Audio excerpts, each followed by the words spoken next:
बच्चों पिछली क्लास के अंदर अपन ने स्थितिज ऊर्जा का फॉर्मूला निकाला था और उस फॉर्मूले के ऊपर अपन ने एक दो कॉन्सेप्ट भी डिस्कस किए थे। आज मैं उस फॉर्मूले के ऊपर आपको कुछ न्यूमेरिकल कराऊंगा। तो स्थितिज ऊर्जा का फॉर्मूला आप याद रखें, पिछले लेक्चर में हम बात कर चुके हैं। ये चैप्टर मेरे ख्याल से ये लेक्चर शायद हो सकता है आज ये लेक्चर लास्ट हो इस चैप्टर का, इसके बाद न्यू चैप्टर स्टार्ट हो जाएगा। तो बच्चों जैसे ये दो आवेश पड़े हैं Q1 और Q2 और ये दोनों r दूरी पर स्थित है, तो आपको स्थितिज ऊर्जा निकालनी है। तो आपको ये सूत्र लगाना है कि Q1 Q2 upon r। Q1 की वैल्यू है ये रही, Q2 की वैल्यू Q2 होगा और अपॉन में ये आ जाएगा r। तो ये फॉर्मूला याद रखना, यहाँ r का स्क्वायर मत कर देना।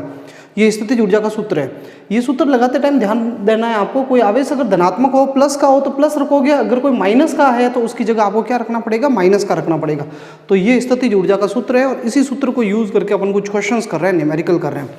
तो एक सबसे पहला क्वेश्चन है, ए भुजा वाले त्रिभुज, समबाहु त्रिभुज, कैसा त्रिभुज, समबाहु त्रिभुज के तीनों कोनों पर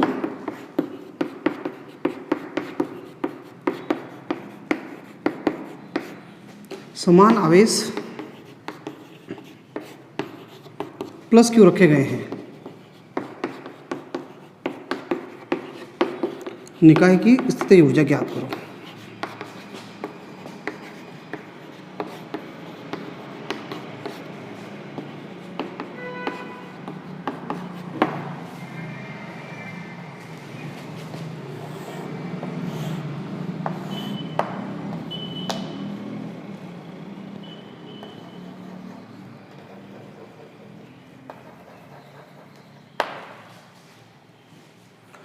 देखो बच्चों, ये समबाहु त्रिभुज, समबाहु त्रिभुज ऐसा त्रिभुज होता है जिसकी तीनों भुजाएं बराबर होती है। प्रश्न कह रहा है इस समबाहु त्रिभुज की तीनों भुजाओं जो है वो उनका मान है ए, और यहाँ पे तीन आवेश रखे गए हैं। एक यहाँ पे प्लस क्यू रखा गया है, यहाँ पे भी प्लस क्यू आवेश रखा हुआ है और यहाँ पे भी प्लस क्यू रखा हुआ है। ये बिंदु ए है, ये बिंदु बी और ये बिंदु सी है। अब आपको इस निकाय की जो है स्थितिज ऊर्जा निकालनी है, इस निकाय की स्थितिज ऊर्जा ज्ञात करनी है। तो बच्चों देखो कैसे ज्ञात करनी है, मुझे निकाय की स्थितिज ऊर्जा निकालनी है। तो मैंने आपको बताया था कि आपको दो दो आवेशों के जोड़े बनाने हैं। अब दो दो आवेशों के जोड़े बनाने हैं तो आपको पता है तीन आवेश है, पिछले वाला लेक्चर को आप देख लेना अच्छे से। तीन आवेश है तो पहले इन दो आवेशों को लेंगे ए और बी को और इनके बीच की स्थितिज ऊर्जा ज्ञात करेंगे। तो ए और बी के बीच की आ जाएगी ये स्थितिज ऊर्जा। फिर हम क्या करेंगे, बी और सी का जोड़ा लेंगे, बी और सी का, तो बी और सी के बीच की स्थितिज ऊर्जा आ जाएगी। और फिर हम ए और सी को लेंगे तो ए और सी की स्थितिज ऊर्जा भी आ जाएगी। तो कुल मिला के हमें दो दो आवेशों के जोड़े बनाने हैं और स्थितिज ऊर्जा निकालनी हो, बस कुछ नहीं करना है, दो दो आवेशों के जोड़े लगाने हैं। अब हर दो आवेशों के बीच में स्थितिज ऊर्जा कितनी होती है, तो ये सूत्र लगाना है। तो बताओ कितनी होगी, ए और बी के बीच में कितनी होगी स्थितिज ऊर्जा, के Q1 Q2 बटा R। बी और सी के बीच में कितनी होगी बच्चों, के Q1 Q2 अपॉन R। ये सेम एक ही सूत्र लग रहा है। ए और सी के बीच में क्या होगी, के ए का आवेश, सी का आवेश और बटा R। ये सूत्र अपन लगा देंगे और स्थितिज ऊर्जा का मान ज्ञात करेंगे। तो बच्चों मान रखो, पहले ए और बी के बीच की स्थितिज ऊर्जा चाहिए, ए और बी के बीच की। तो ए का आवेश तो है Q, ऊपर आवेश आएगा, दूसरा आवेश है Q और बीच की दूरी कितनी है ए। ये बताओ बी और सी के बीच की, तो ये Q है, ये भी Q है और बीच की दूरी है a। और a और c के बीच की बताओ के Q अपॉन a। अब ये देखो के क्यू स्क्वायर बटा ए, के क्यू स्क्वायर बटा ए, के क्यू स्क्वायर बटा ए, और ये मिलकर के हो जाएगा 3 के क्यू स्क्वायर बटा ए। ये स्थितिज ऊर्जा आ गई निकाय की, ठीक है। इसी प्रश्न को मैं चेंज कर सकता हूँ, कैसे चेंज करेंगे, इसको थोड़ा मॉडिफाई भी किया जा सकता है बच्चों। ये आप पहले प्रश्न लिख लेना, उत्तर लिख लेना, इतना छोटा प्रश्न। इसको दूसरे तरीके से भी इस प्रश्न को पूछा जा सकता है आपको। ये कहा जा सकता है कि एक समबाहु त्रिभुज, जो समबाहु त्रिभुज है उसके ऊपर तीन आवेश पड़े, एक प्लस क्यू, एक माइनस क्यू और ये प्लस क्यू आवेश पड़े। ये बिंदु ए है, ये बिंदु बी है और ये बिंदु सी है। और समबाहु त्रिभुज की भुजा कितनी है भाई, ए भुजा है। आपको कहा है कि इस निकाय की स्थितिज ऊर्जा बताओ कितनी होगी। तो स्थितिज ऊर्जा ज्ञात करनी है हमें। तो पहले हम क्या करेंगे, ए और बी के बीच की निकालेंगे, दो दो के जोड़े लेने हैं। फिर बी और सी के बीच की निकालेंगे और फिर क्या करेंगे, ए और सी के बीच की निकालेंगे। अब आपको ए और बी के बीच की चाहिए, ए और बी के बीच की, तो के Q1 Q2 अपॉन R। तो ए और बी के बीच की चाहिए, तो ए का आवेश तो होगा प्लस क्यू और बी का आवेश कितना होगा, माइनस क्यू और बटा R में अपॉन में ए लिख लेता हूँ। बी और सी के बीच की दूरी बताओ भाई, के Q1 Q2 अपॉन R। तो बी की दूरी है माइनस क्यू और सी मतलब आवेश है इसका माइनस क्यू और इसका आवेश है प्लस क्यू और ये अपॉन में आ जाएगा ए। ठीक है, ए और सी के बीच की बताओ, के ए का आवेश कितना है क्यू और सी का आवेश भाई कितना है क्यू और अपॉन में दूरी हो जाएगी ए। तो बस कुछ नहीं किया मैंने, के Q1 Q2 अपॉन R वाला सूत्र लगाया, दो आवेशों के जोड़े लेकर के मैंने ये सूत्र लगाया। अब बच्चों देखो आपको पता है ये माइनस का KQ² बटा ए हो जाएगा, ये भी माइनस का KQ² बटा ए हो जाएगा और ये प्लस का KQ² बटा ए, तो ये इससे कट गया, तो कुल मिलाकर के खाली वो एक रह गया और ये हमारा उत्तर आ जाएगा। मैं यहाँ लिख लेता हूँ। तो स्थितिज ऊर्जा कितनी आ जाएगी निकाय की, माइनस KQ² बटा ए। बहुत सिंपल सा था। ठीक है, जैसे एक में दूसरा, अब ये तो त्रिभुज का हो गया, अब मैं एक वर्ग का या चलो एक रेखा के ऊपर 3 आवेश पड़े, उसका एक उदाहरण लेते हैं, उसकी स्थितिज ऊर्जा ज्ञात करते हैं। जैसे बच्चों देखना इस तरीके का क्वेश्चन है, 2 प्रोटॉन, अरे सॉरी हाँ बच्चों, 2 प्रोटॉन परस्पर 2 एंगस्ट्रॉम दूरी पर स्थित है। कितनी दूरी है? 2 एंगस्ट्रॉम दूरी पर स्थित है।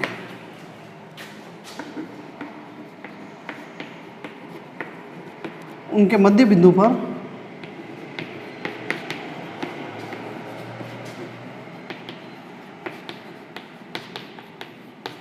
एक इलेक्ट्रॉन रख दिया जाए। क्या रख दिया जाए?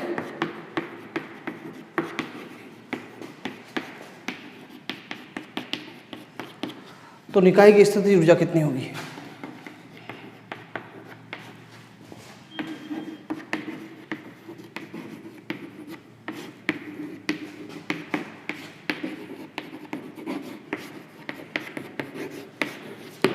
ज्ञात करो भाई, स्थितिज ऊर्जा ज्ञात करनी। तो बहुत सिंपल सा क्वेश्चन है, हल करते हैं इसको।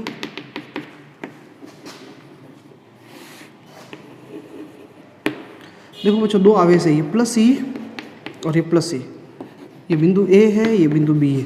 दोनों आवेश प्लस ई प्लस की ई क्यू है क्वेश्चन का। 2 प्रोटॉन का आवेश होता है धनात्मक प्लस का ई, तो 2 प्रोटॉन प्लस पर कितनी दूरी पर स्थित है? 2 एंगस्ट्रॉम दूरी पर स्थित है। ये 2 एंगस्ट्रॉम दूरी के ऊपर 2 प्रोटॉन स्थित है। ठीक है, अब इन दोनों प्रोटॉनों के मध्य बिंदु पे एक इलेक्ट्रॉन को रखा है। ये लो मध्य बिंदु में ले लेता हूँ सी, यहाँ पे एक इलेक्ट्रॉन रखा हुआ है जिसको अपन कह देते हैं माइनस ए। ठीक है, मध्य बिंदु के ऊपर रखा हुआ है। अब ये मध्य बिंदु पे रखा हुआ है प्रोटॉन और ये पूरा 3 आवेशों से मिलकर के एक निकाय बना हुआ है। तो इन दोनों के बीच की दूरी कितनी हो जाएगी बच्चों? 1 एंगस्ट्रॉम, क्योंकि टोटल ये 2 है, तो ये तो मध्य बिंदु है, तो 1 एंगस्ट्रॉम ये हो गई और ये भी कितनी हो गई? 1 एंगस्ट्रॉम। ठीक है, अब आपको इस निकाय की स्थितिज ऊर्जा ज्ञात करनी है। तो देखना मैं हल कर रहा हूँ, बहुत सिंपल सा क्वेश्चन है। कैलकुलेशन थोड़ी आप लोगों को करनी पड़ेगी भाई। आपको पता है ये एंगस्ट्रॉम है, एंगस्ट्रॉम को मीटर में बदलना है तो 10 की घात -10 से गुणा करना है, तो वो एंगस्ट्रॉम किस में बदल जाएगा? मीटर में बदल जाएगा। तो अब बच्चों मुझे इस पूरे निकाय की स्थितिज ऊर्जा ज्ञात करनी है। देखो कितने आवेश है, 1 2 3 आवेश है, तो मैंने बताया 3 जोड़े बनेंगे। 3 जोड़े बनाओगे तब आपको निकाय की स्थितिज ऊर्जा मिलेगी। तो 3 जोड़े बनाने हैं अपन को, तो पहले ए और सी का एक जोड़ा बना देते हैं। ए और सी के बीच की स्थितिज ऊर्जा, 2 के जोड़े लेने हैं। पहला ये दोनों का एक जोड़ा हो गया, फिर ए सी और बी के बीच की स्थितिज ऊर्जा, बी और सी की, प्लस फिर लास्ट में ए और बी का एक जोड़ा बन जाएगा। तो 3 जोड़े बन गए, ए और बी। ठीक है, ए का सी के साथ ये स्थितिज ऊर्जा आ गई, इन दोनों के बीच की आ गई और उन दोनों के बीच की आ गई, ए और बी की। अब बच्चों ए और सी की स्थितिज ऊर्जा निकालेंगे तो के ए का आवेश सी का आवेश बटा दूरी, फिर बी और सी के बीच की निकालोगे के ए का ये बी का आवेश सी का आवेश और बीच की दूरी आ जाएगी, प्लस और ए और बी की निकालोगे तब भी ये सूत्र के पहला आवेश दूसरा आवेश और अपॉन में आ जाएगी दूरी। ठीक है, तो पहले ए और सी के बीच की निकालते हैं। ए और सी के बीच की निकालते हैं, ए का आवेश तो कितना है? प्लस ई, तो के Q1 की जगह आ गया प्लस ई, और Q2 इसका आवेश कितना होगा? इन 2 के बीच की निकाल रहे थे, इन 2 को ध्यान में रखना है, उसको भूल जाओ थोड़ी देर। इसका आवेश प्लस ई और इसका आवेश कितना है? माइनस ई, और अपॉन में दूरी कितनी है बच्चों? दोनों के बीच की 1 एंगस्ट्रॉम। ये एंगस्ट्रॉम का मतलब होता है, इस एंगस्ट्रॉम को सीधा एंगस्ट्रॉम नहीं लिखना है, इस एंगस्ट्रॉम की जगह लिखना है -10, 1 × 10 की घात -10, 1, और इस एंगस्ट्रॉम की जगह मैं लिखूंगा 10 की घात -10। बी और सी के बीच की स्थितिज ऊर्जा बताओ भाई, बी और सी की। तो इसका 1 का आवेश है, इसका जैसे मान लो इसका आवेश है -E और इसका आवेश है भाई +E, और बट्टा में दूरी कितनी है बच्चों? इन दोनों के बीच की 1 एंगस्ट्रॉम। ठीक है, और लास्ट में ए और बी के बीच की स्थितिज ऊर्जा बताओ, के पहला आवेश है ये प्लस ई, ये भी दूसरा आवेश प्लस ई है, ए और बी दोनों का आवेश ई है, और बटा बीच की दूरी है 2 एंगस्ट्रॉम। एंगस्ट्रॉम का मतलब होता है 10 की घात -10। ठीक है, अब बच्चों देखो, अब थोड़ा सरल करना है हमें। ये प्लस ई और माइनस ई मिलके माइनस का के ई स्क्वायर, 1 × 10 की घात -10। ये भी माइनस और प्लस मिलकर के माइनस हो जाएगा, के ई स्क्वायर 1 × 10 की घात -10, और ये माइनस माइनस प्लस हो रहा है, के ई स्क्वायर 2 × 10 की घात -10। ठीक है, अब बच्चों देखो ये दोनों माइनस के एक जैसे हैं, जुड़ करके दुगने हो जाएंगे, माइनस के 2 हो जाएंगे, तो मैं ये वहाँ से थोड़ा सा हटा देता हूँ।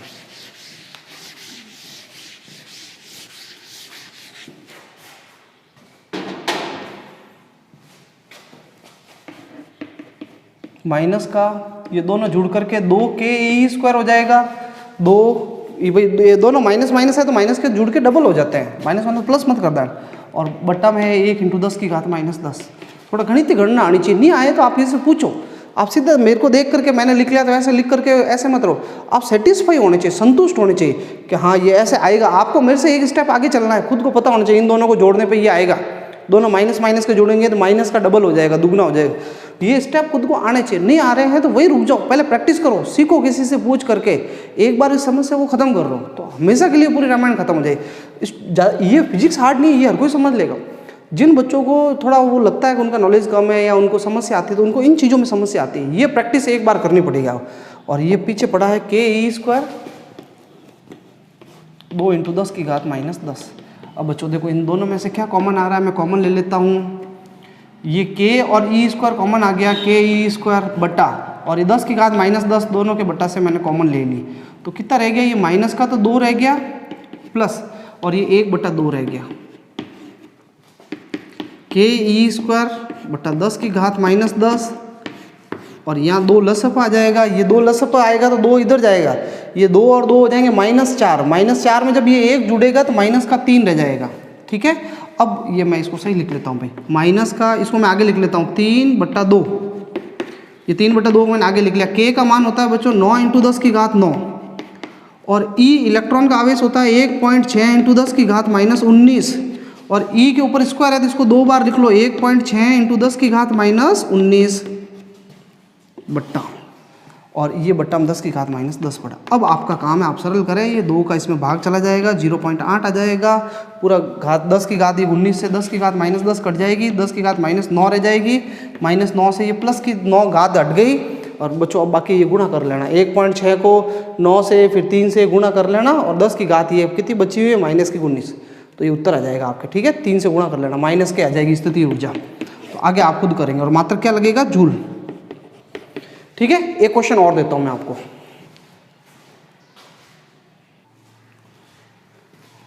देखो बच्चों,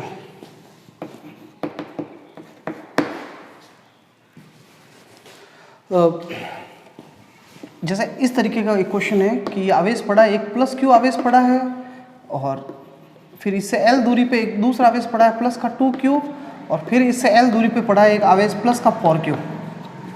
ये बिंदु ए है, ये बिंदु बी है, और ये बिंदु सी दे दो इसको। ठीक है, और अब कहा आपको इस निकाय की स्थिति ऊर्जा ज्ञात करो, तो बच्चों इस निकाय की स्थिति ऊर्जा ज्ञात करनी तो बस 2-2 के जोड़े बनाने हैं। इस क्वेश्चन के अंदर आपको कहा जाएगा भाई आवेश q, 2q और 4q क्रमशः l दूरी पर रखे गए हैं मूल बिंदु से, या ये मूल बिंदु है, तो ये ऐसे एक रेखा पे 3 आवेश पड़े हैं, q, 2q, 4q। अच्छा, इन दोनों के बीच की l दूरी है, इन दोनों के बीच की l दूरी है, तो इन दोनों के बीच की कितनी होगी, इसकी और इसकी 12 हो जाएगी, ये 12 दूरी हो जाएगी। तो आपको स्थिति ऊर्जा निकालनी है, तो पहले ए और सी की निकालोगे, फिर बी और सी की निकालोगे, और फिर आप निकालोगे ए और बी के बीच की। तो ये क्वेश्चन मैं आप लोगों के लिए छोड़ रहा हूँ, आप खुद करोगे। इन दोनों के बीच की निकालोगे तो के Q1 Q2 बटा ये दूरी L आ जाएगी। इन दोनों के बीच की निकालोगे तो के Q1 की जगह 2Q, इसकी जगह 4Q हो जाएगा, बट्टा में ये दूरी आ जाएगी, और फिर इन दोनों के बीच की निकाल देना।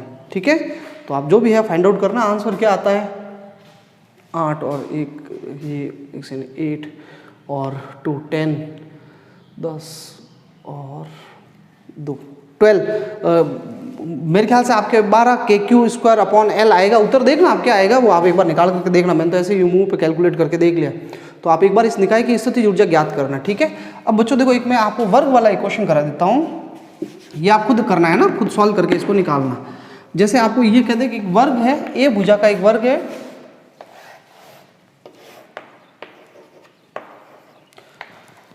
जिसके चारों कोनों पे 4 आवेश पड़े हैं।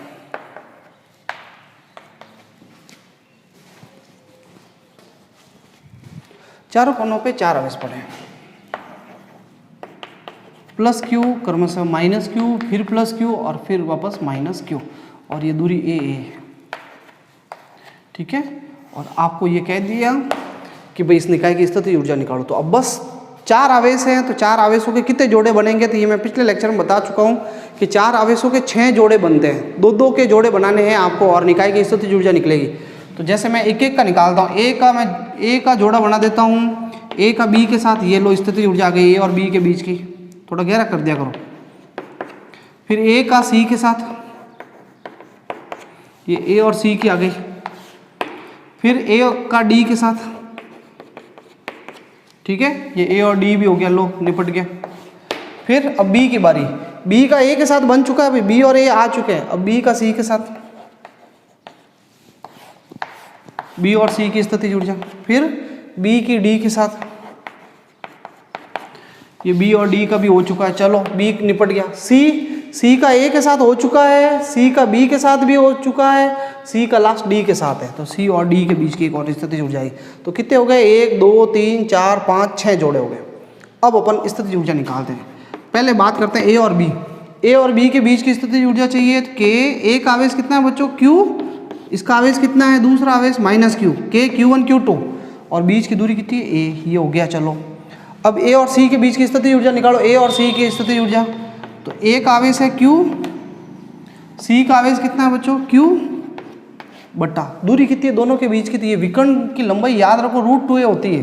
कितनी होती है, वर्ग का विकर्ण पूरा कितना लंबा होता है, √2a, और केंद्र से ये दूरी होती है a/√2, केंद्र से चाहिए तो, लेकिन मुझे तो पूरी चाहिए, तो पूरी होती है √2a, तो बट्टा में आ जाएगी दूरी √2a। ए बी हो गया, ए सी हो गया, और ए और डी हो गया। अब ए और डी निकालनी है हमको। के, ए का आवेश है प्लस क्यू और डी का आवेश कितना है बच्चों, माइनस क्यू, और अपॉन में दूरी कितनी है दोनों के बीच की, अपॉन में आ जाएगी ए। अब बी और डी के बीच की बताओ, बी और डी, ये रहा बी और डी के बीच की। के, बी का आवेश है क्यू, सॉरी माइनस क्यू, और डी का आवेश है, डी का भी है माइनस क्यू, और बट्टा में दूरी कितनी है, √2a। ये जो विकर्ण है इसकी लंबाई भी √2a है। तो बी और डी के बीच के भी निकाल दिया अपने स्थितिज ऊर्जा। अब कौन बचा है, बी और डी के बाद सी और डी। एक सेकंड, ए और बी आ गया, ए और सी आ गया, ए और सी, ए और डी आएगा, ए और डी, ये ए और डी आ गया। अभी एक कौन सा था, बी और सी करना था, बी और सी मैंने नहीं किया, ठीक है, बी और सी छोड़ दिया मैंने। ये लो बी और सी भाई मैं निकाल देता हूँ। बी का आवेश है के, ये माइनस क्यू बी का, और सी का आवेश है प्लस क्यू, और बट्टा दूरी ए। अब लास्ट रहेगा सी और डी, तो सी और डी के बीच के निकालने, तो के, सी का आवेश है भाई क्यू, डी का है माइनस क्यू, और दूरी कितनी बट्टा में ए। ठीक है, तो 6 पद हो गए पूरे, 1 2 3 4 5 6। इसमें से 2 पद √2a वाले हैं, क्यों, क्योंकि 2 तो विकर्ण है, बाकी सब में दूरी बट्टा में ए वाले हैं, 4 ए वाले हैं। तो बच्चों अब अपन क्या करेंगे, देखो ये माइनस का KQ² हो जाएगा, ये भी माइनस का KQ² ए है, ये भी माइनस का KQ² ए है, और ये भी माइनस, क्योंकि प्लस माइनस मिलके माइनस, तो माइनस के KQ² कितने आ रहे हैं, 4।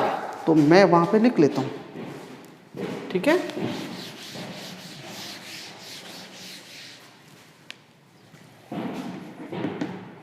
माइनस के तो 4 हो जाएंगे KQ² बट्टा ए, क्लियर। और प्लस का KQ² बटा √2a 1, और ये माइनस माइनस ये भी प्लस हो गए, तो प्लस प्लस के 2 हो गए भाई, 2 KQ² और बट्टा में है √2a, और ये बच्चों √2a से 2 कटेंगे तो √2 रह जाएगा। तो अब आप कुछ नहीं करना है, इन दोनों में से क्या कॉमन आ रहा है, KQ² बटा ये कॉमन आ रहा है, ये तो रह गया माइनस का 4 और ये प्लस का √2, ये उत्तर आ गया बच्चों, ये नोट डाउन कर लो आप बस। तो मैंने सारी वैरायटी के आपको क्वेश्चन करा दिए। अब मैं एक दूसरा जो एक आंकिक प्रश्न आपको करा रहा हूँ वो कार्य के ऊपर करवा रहा हूँ, किया गया कार्य के ऊपर।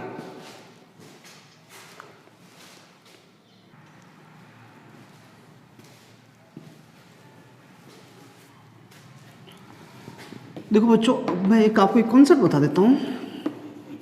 कई बार आपको है ना कार्य पूछा जाएगा, इसी चैप्टर के अंदर कार्य पूछा जाएगा। जैसे कहा जाएगा कि भाई इस निकाय में ये परिवर्तन कर दिया, इस आवेश को यहाँ से यहाँ तक लेकर जा रहे हैं, कितना कार्य करना पड़ेगा। तो कार्य के क्वेश्चन आप स्थितिज ऊर्जा से कर सकते हो और विभव से भी कर सकते हो। तो इस प्रश्न में थोड़े, इस चैप्टर के अंदर थोड़े ज़्यादा चांस बनेंगे, कार्य के क्वेश्चन भी आपसे पूछे जाएंगे। तो आप इन क्वेश्चंस को किस तरीके से अटेंड करोगे, हालांकि मैं एक लेक्चर पूरा स्पेशल एक अलग से लेक्चर बनाऊंगा जिसमें मैं चैप्टर के बहुत इंपॉर्टेंट और मोस्ट कॉन्सेप्चुअल, बहुत ज़्यादा काम के जो क्वेश्चंस होंगे वो कवर करूंगा, ठीक है ना। तो उस लेक्चर में बाद में बात करेंगे, लेकिन कॉन्सेप्ट सारे यहाँ पे आ जाएंगे जो अभी आपको पढ़ाए जा रहे हैं। तो आपको अगर कार्य ज्ञात करना है,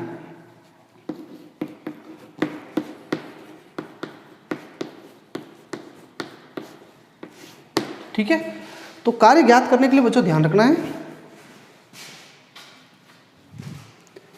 अगर आपको प्रश्न कहे खाली किसी एक आवेश को विस्थापित करो, जैसे आपको कहे एक प्रश्न कहे कि भाई एक बिंदु ए से आप एक आवेश को लेके गए बी तक, किसी अकेले क्यू आवेश को, खाली एक आवेश को विस्थापित किया जाए, यदि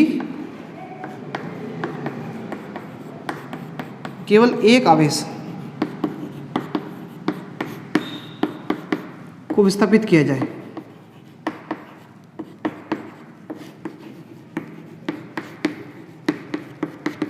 तो कार्य क्या होगा। तो बच्चों देखो, कार्य का सूत्र जो है आपको ये वाला लगाना, आपने याद होगा चैप्टर स्टार्टिंग में जब हमने पढ़ा था, विभवांतर का सूत्र था आवेश, नहीं सॉरी, कार्य बटा आवेश था। ये हमने जब चैप्टर स्टार्ट हुआ था तब पढ़ा था। विभवांतर का सूत्र था कार्य बटा आवेश, तो V बराबर होता है W बटा Q, तो इसको उधर भेज दो, तो W का सूत्र क्या होगा, QV। तो ये सूत्र है, W का सूत्र होगा Q into V, Q into V। तो अगर किसी एक आवेश को विस्थापित करते हो, सूत्र लगाना Q इंटू V। Q तो जो है वो आवेश है, जिस आवेश को लेके जा रहे हो उस आवेश का नाम है। Q तो है आवेश, जिस आवेश को आप लेके जा रहे हो एक जगह से दूसरी जगह, उसका मान है।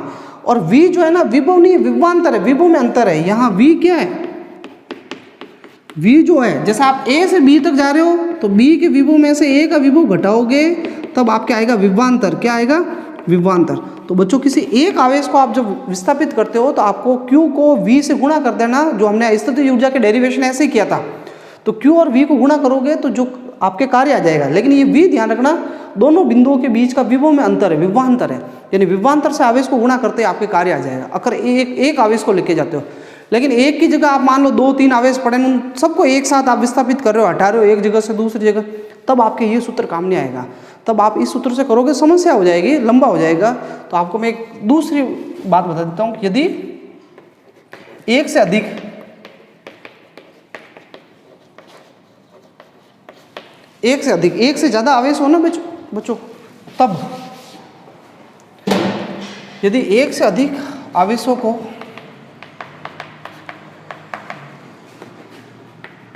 विस्थापित किया जाए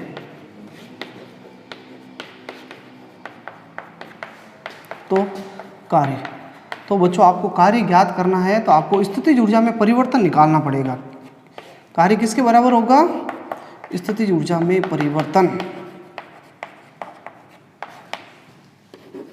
स्थितिज ऊर्जा में परिवर्तन का मतलब है अंतिम स्थितिज ऊर्जा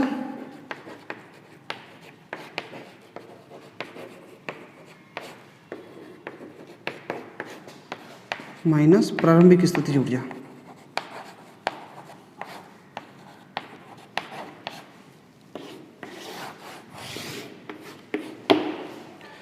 ठीक है, तो ये आप नोट डाउन कर लो। इस पे मैं एक क्वेश्चन करवा देता हूँ, इस टॉपिक पे करा देता हूँ। इस पे तो वैसे ही अपन ने आगे विभवांतर, जहाँ विभव और विभवांतर पढ़े थे वहाँ पे कर लिए थे हमने क्वेश्चन। इस पे मैं आपको एक क्वेश्चन कराता हूँ जिसमें अपन एक से ज़्यादा आवेशों को कैसे हटाते हैं और कैसे कार्य ज्ञात करना है।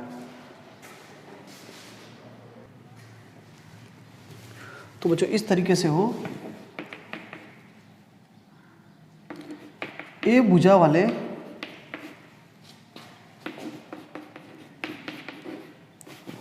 समबाहु त्रिभुज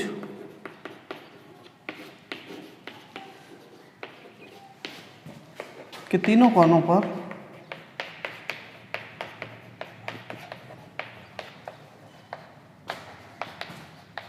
आवेश Q रखे गए हैं। तीनों Q आवेश है। इन आवेशों को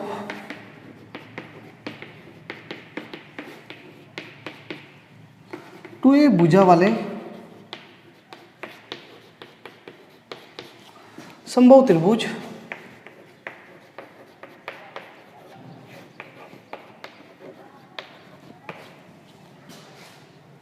भुजा वाले समबाहु त्रिभुज के शीर्षों तक विस्थापित करने में कार्य ज्ञात करो। ठीक है बच्चों, तो ये क्वेश्चन कैसे करोगे अब मैं बता देता हूँ। जैसे ये एक त्रिभुज है, एक ही केंद्र के हैं दोनों त्रिभुज। ये एक त्रिभुज है, बिंदु ए है, ये बिंदु बी है और ये बिंदु सी है। इसके ऊपर 3 आवेश पड़े हुए हैं, क्यू क्यू आवेश पड़े हुए हैं। ठीक है, क्वेश्चन देखना, बहुत सिंपल सा क्वेश्चन है। क्यू आवेश रखे हुए हैं और ए भुजा वाला समबाहु त्रिभुज है। अब इन तीनों आवेशों को है ना आप विस्थापित कर रहे हो, हटा रहे हो। तीनों आवेशों को एक जगह से विस्थापित कर रहे हो। इन तीनों को, एक को नहीं कर रहे हो, तीनों को करके एक दूसरे त्रिभुज के कोनों पे लेके चले गए। एक दूसरे त्रिभुज के ऊपर, इसको एक दूसरे त्रिभुज के ऊपर लेके चले गए, जिसकी नाम दे दो शीर्ष का ए डैश। इसको लेकर के चले गए बी डैश पर और इसको लेकर के चले गए आप सी डैश पर।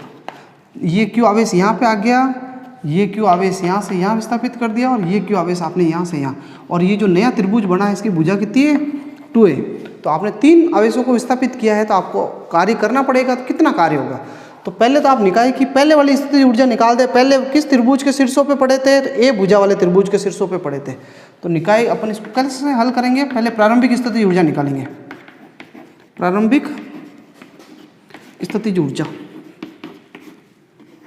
कैसे निकालेंगे बच्चों, अभी हमने सबसे पहले क्वेश्चन किया है स्टार्टिंग में, आज जो लेक्चर शुरू हुआ था। तो त्रिभुज की स्थिति ऊर्जा कैसे निकाली, पहले ए और बी के बीच के निकालेंगे,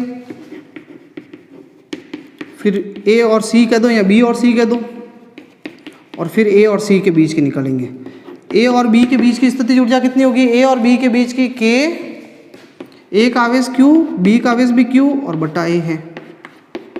ठीक है, फिर बी और सी के बीच की निकालोगे तो यही आएगी के क्यू क्यू बटा ए, और इसके बीच की भी ये आएगी के क्यू क्यू बटा ए। तीनों की, अरे ये क्वेश्चन करा चुका हूँ भाई मैं। बी और सी की भी निकालोगे और ए और सी की, तो तीनों एक जैसी होंगे, तीनों जुड़ जाएंगी, 3 हो जाएंगे। तो 3 के क्यू स्क्वायर बटा ए आ गई। ये तो प्रारंभिक स्थिति ऊर्जा आ गई। अब आपने इसको यहाँ लेके चले गए, इसको यहाँ लेके चले गए, इसको यहाँ लेके चले गए, नया त्रिभुज बन गया। तो अब अंतिम स्थिति ऊर्जा निकालेंगे।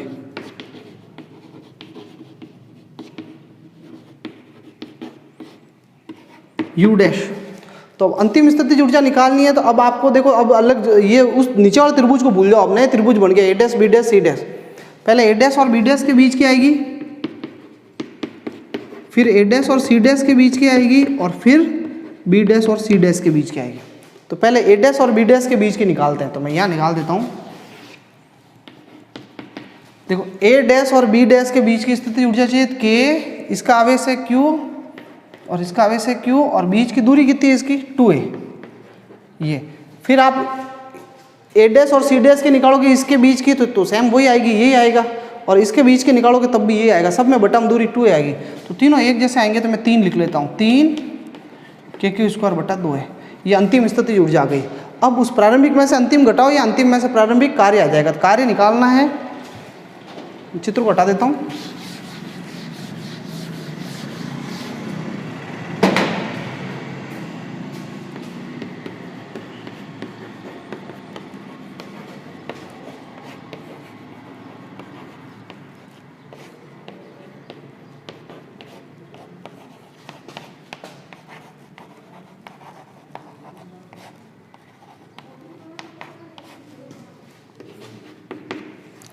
अंतिम तो ये रही 3 के क्यू स्क्वायर बटा ए 2a, और प्रारंभिक वो रही 3 के क्यू स्क्वायर बटा ए।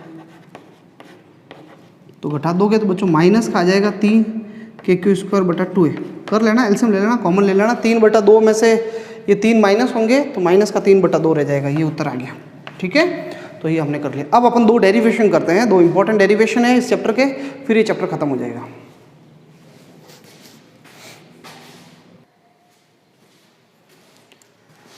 तो बच्चों अब आप हेडिंग लगाएं,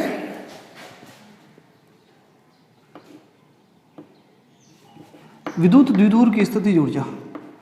ऐसे लगाओ हेडिंग पूरी। एक समान विद्युत क्षेत्र में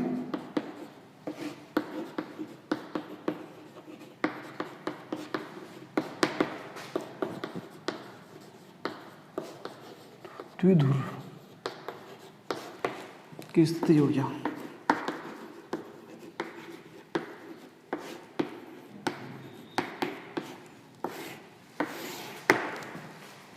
विद्युत द्विध्रुव की अपन स्थितिज ऊर्जा निकालेंगे, ठीक है।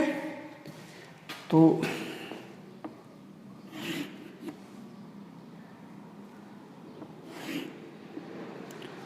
एक काम करो बच्चों, एक काम करो, ये मैं थोड़ा कट कर लेता हूँ। पहले आप है ना, इससे पहले एक दूसरा ये डेरिवेशन कर लेते हैं ताकि फिर आपको ये समझने में थोड़ा आसानी रहेगी। आप हेडिंग लगाओ, एक समान विद्युत क्षेत्र में विद्युत द्विध्रुव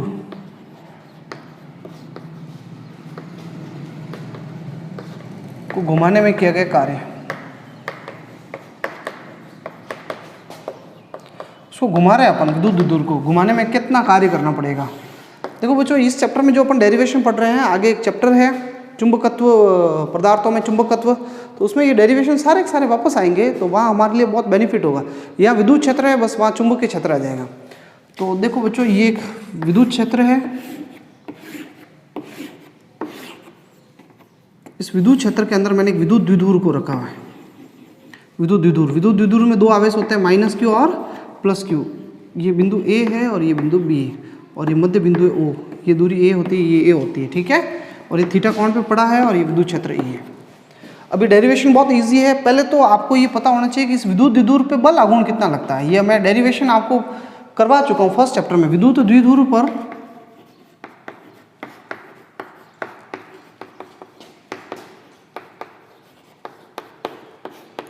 बल आघूर्ण, टॉर्क। तो बच्चों, बल आघूर्ण का सूत्र होता है पी ई साइन थीटा। ये बल आघूर्ण। अब इसको घुमाने में कार्य, किसी भी चीज को आप घुमाते हो,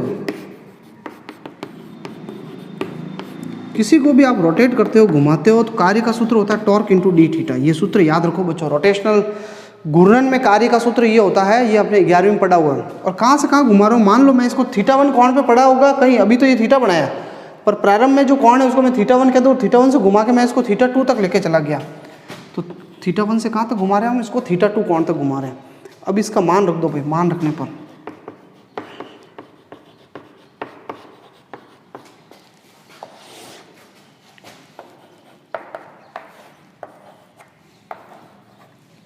टॉर्क का मान कितना है बच्चों, पी ई साइन थीटा और ये डी थीटा। पी ई तो बाहर आ जाएगा बच्चों, अंदर क्या रह जाएगा, साइन थीटा। साइन थीटा का समाकलन होता है माइनस कॉस थीटा, और लिमिट कहाँ से कहाँ तक है, θ1 से θ2, माइनस बाहर आ जाएगा पी ई। तो अंदर कौन रह जाएगा बच्चों, कॉस थीटा रह जाएगा। अंदर क्या रह जाएगा, कॉस थीटा, और लिमिट कहाँ से कहाँ तक है, θ1 से θ2। अब लिमिट रखते हैं अपन, माइनस पी ई, एक बार थीटा की जगह θ2 रख दो, कॉस θ2 माइनस, एक बार थीटा की जगह θ1 रख दो, कॉस θ1, ठीक है। अब मैं इसको उल्टा कर देता हूँ। जैसे इसको उल्टा करेंगे तो माइनस माइनस क्या हो जाएगा, प्लस हो जाएगा। और कार्य का क्या सूत्र आ जाएगा बच्चों,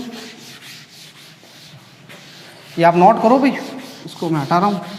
कोई अगर लिखना छूट गया हो, चूक गया हो, तो वीडियो को वापस पीछे चलाएं। थोड़ी समस्या तो आएगी आपको, नो डाउट, बहुत सारी समस्या आती होगी। नेट स्लो चलेगा, नेट नहीं होगा, पैक भी ख़त्म हो जाएगा, ऐसी बहुत सारी प्रॉब्लम आएगी। लेकिन अब जो इसमें भी टिका हुआ रहेगा, और डेफिनेटली वो स्टूडेंट जो है वो आगे बढ़ेगा। तो थोड़ा सा आपको इसमें जितनी भी बाधाएं आती है, वो बाधाएं एक्चुअली हमें मजबूत बनाती है। तो इसलिए आपको प्रयास करना चाहिए कि फालतू की नेगेटिविटी दिमाग में नहीं रखें। ऐसी मेंटेलिटी मत बनाओ कि मैं आराम से शाम को कर लूँगा, अभी मैं तो अभी हम आराम कर लेते हैं और फिर इसको शाम को देख लेंगे। नहीं, हम सुबह उठे पहले फटाफट फिनिश करके सो, ठीक है।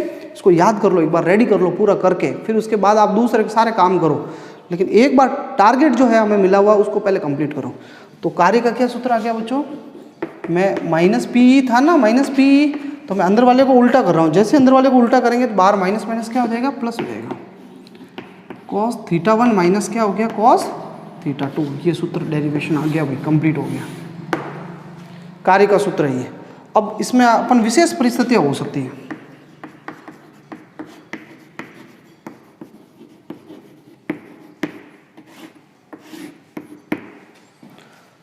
क्या क्या विशेष परिस्थितियां होगी, स्थिति नंबर फर्स्ट,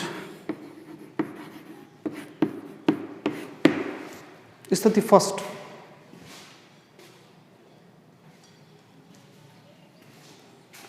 पहली कंडीशन देखो बच्चों, अगर θ1 तो है 0 डिग्री, यानी पहले विद्युत द्विध्रुव जो है वो समांतर पड़ा था। 0 डिग्री का मतलब समझते हो ना, एकदम विद्युत क्षेत्र है, ऐसे विद्युत क्षेत्र इधर है और विद्युत द्विध्रुव जो है विद्युत क्षेत्र के अनुदिश पड़ा है, तो θ 0 है। प्रारंभिक कोण 0 डिग्री है और फिर मैं घुमा रहा हूँ इसको 90 डिग्री पे। 0 से 90 तक घुमाने में कितना कार्य करोगे आप? P cos θ की जगह तो 0 रख देते हैं अपन, और ये cos 90। cos 0 तो होता है 1 और cos 90 होता है 0, तो कार्य हो जाएगा प्लस का PE। ठीक है, ये इतना कार्य आ जाएगा। अब मैं क्या कर रहा हूँ, दूसरी स्थिति।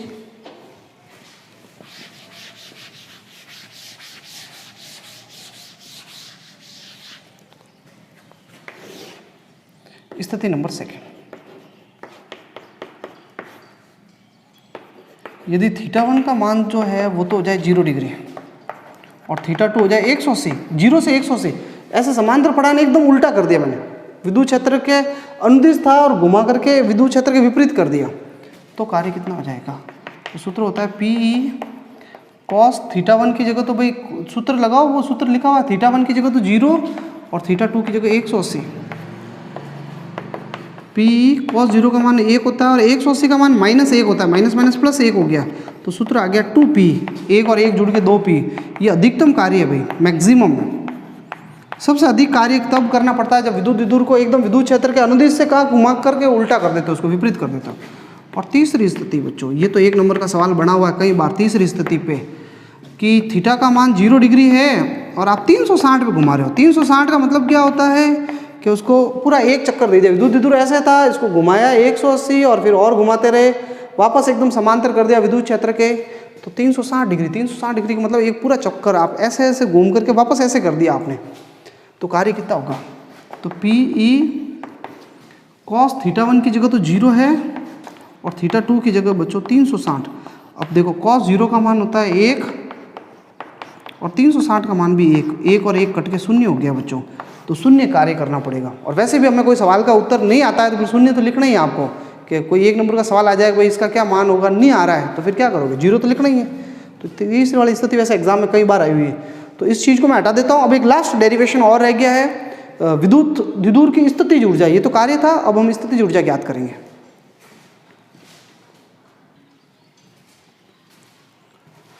अब देखो बच्चों, एक डेरिवेशन है, एक समान विद्युत क्षेत्र में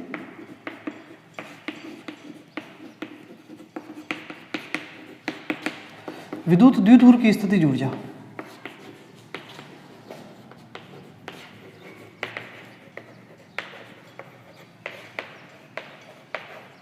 ये भी डेरिवेशन इंपॉर्टेंट है बच्चों, ठीक है, वो पिछले वाला डेरिवेशन भी इंपॉर्टेंट था और उससे भी ज़्यादा ये इंपॉर्टेंट डेरिवेशन है। अब आपको पूरा वो पिछले वाले डेरिवेशन करना है हमें, बस ये ध्यान रखना विद्युत द्विध्रुव को 90 डिग्री से घुमाओ, उसको 90 डिग्री से θ डिग्री तक θ कोण पे घुमाने में जितना भी कार्य करोगे वो उसकी स्थितिज ऊर्जा के बराबर होगा। वो कार्य 90 से क्यों घुमा रहे हैं, क्योंकि 90 पे माना जाता है कि विद्युत द्विध्रुव की स्थितिज ऊर्जा 0 होती है। आगे आप देख भी लोगे, आपको पता चल जाएगा। तो किसी विद्युत द्विध्रुव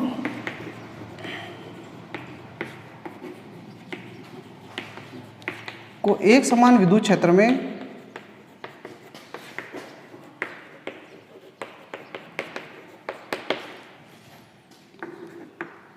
नब्बे डिग्री से किसी कोण तक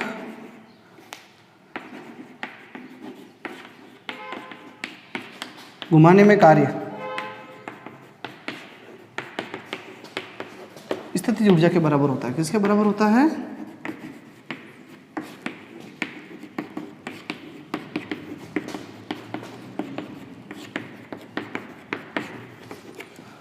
अब बच्चों देखो, मुझे यूं बताओ कि विद्युत द्विध्रुव आघूर्ण क्या होता है। सूत्र हमने निकाला हुआ है, बल आघूर्ण, द्विध्रुव पर बल आघूर्ण का क्या सूत्र होता है? अभी हमने जो पहला डेरिवेशन किया था टॉर्क का, P sin थीटा, ये डेरिवेशन किया था हमने, ये पूरा वापस करेंगे। टॉर्क तो होता है P sin थीटा। कार्य का क्या सूत्र था? स्थितिज ऊर्जा निकालनी है, U जो है स्थितिज ऊर्जा कार्य के बराबर होती है, और कार्य का मैंने सूत्र लिखा है, आप देखो पीछे वाला देख लो बोले, टॉर्क इंटू डी थीटा। कार्य में आपने लिमिट लगाई थी θ1 से θ2, यहाँ θ1 की जगह मैं 90 डिग्री से घुमा रहा हूँ, और 90 डिग्री से घुमा करके θ कोण तक लाने में जितना भी कार्य करोगे वो कार्य किसके बराबर होगा? स्थितिज ऊर्जा के बराबर होगा। तो ये मैं निकाल रहा हूँ स्थितिज ऊर्जा। तो U का मान क्या आएगा? टॉर्क का मान रख दो भाई, मान रख दो।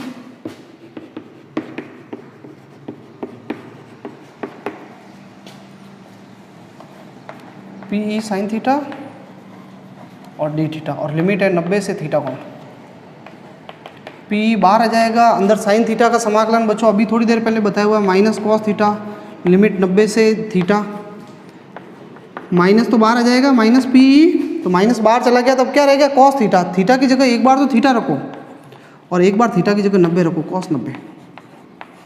बच्चों कॉस 90 जीरो होता है, क्या होता है जीरो, ये जीरो लिखा है शून्य मैंने, तो क्या रह गया u का मान minus P E cos theta बच गया, खाली minus P E cos theta, ये तो हट गया, तो ये उत्तर आ गया स्थितिज ऊर्जा, समीकरण नंबर 2।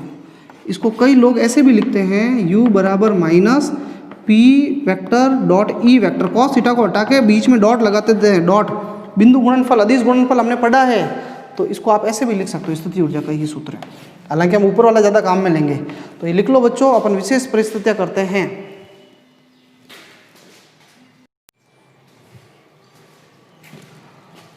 अब अपन डिस्कस करते हैं विशेष परिस्थितियाँ।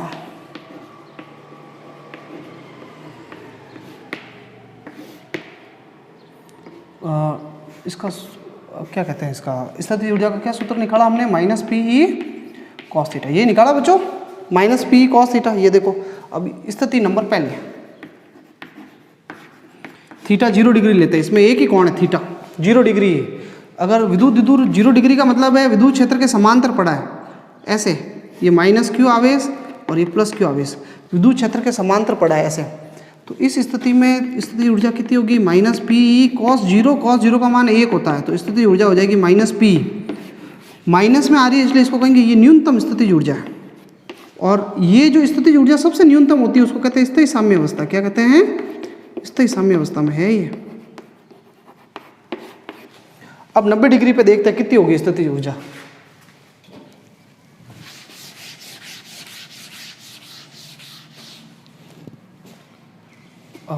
स्थिति नंबर सेकेंड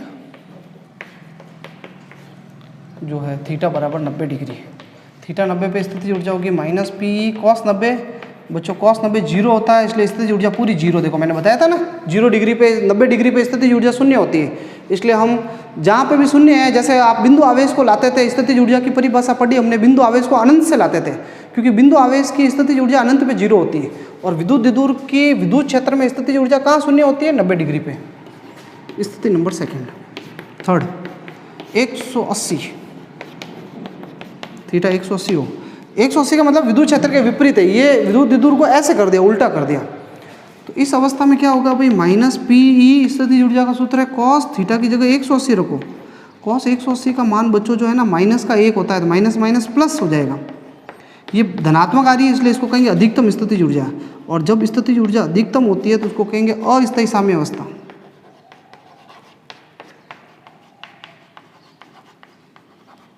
अस्थायी साम्य अवस्था।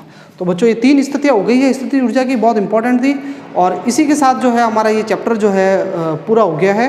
अब इसके बाद अपन अगला चैप्टर शुरू करेंगे, हालांकि इस चैप्टर के मेरे को कुछ न्यूमेरिकल्स और दूसरे टॉपिक भी करवाने हैं, पर वो हम कोशिश करेंगे एक अलग से स्पेशल एक लेक्चर डाल करके उसके अंदर इसके न्यूमेरिकल्स करें। तो आप इस चैप्टर को अच्छे से रिवाइज करना, अच्छे से प्रैक्टिस करना, डाउट्स आए तो आप पूछें कि क्या क्या डाउट्स आ रहे हैं टॉपिक के, खाली इसी में नहीं सिमटे हुए रहें, आप एक्स्ट्रा दूसरे क्वेश्चंस भी प्रैक्टिस करें। अगले हम चैप्टर में और डिटेल से दूसरे टॉपिक्स के बारे में बात करेंगे। Thank you.